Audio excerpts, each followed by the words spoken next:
साईं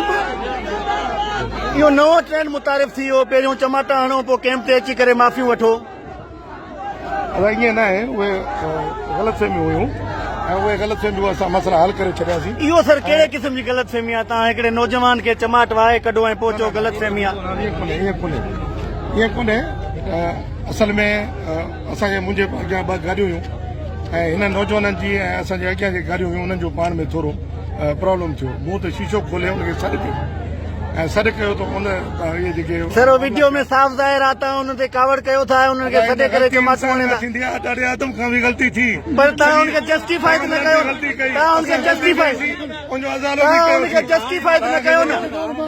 उनजो बि अज़ालो कयो तव्हां हुनखे जस्टिफाई न कयो न साईं तव्हां चओ था त बसि उहो ग़लती में थी वई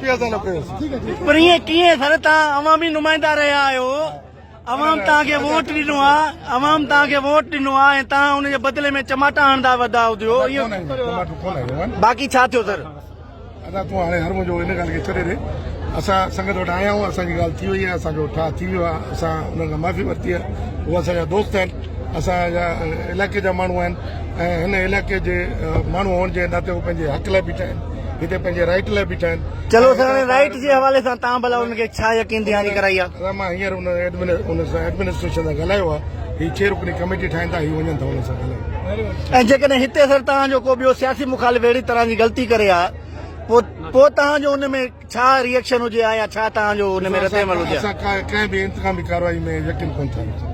असां कंहिंजे ख़िलाफ़ बि का इंतकामी कार्रवाई न कई आहे पॉलिटिकल स्कोरिंग हर को करे पियो असां अहिड़नि मामलनि में कॾहिं पॉलिटिकल स्कोरिंग सर खुलियल नमूने हिन महिल ताईं तव्हां न चयो त तव्हां खां ग़लती थी आहे ऐं तव्हां हितां माफ़ी वठण आया आहियो उन्हनि खे चई छॾियो माफ़ी थी वई आहे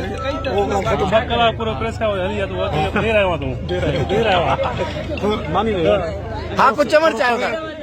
थोरो सवेर अची वञो असांजो मां साईं मोटरसाइकिल आहे न मां वटि वाठनि वांगुरु गाॾी न आहे न साईं छा कजे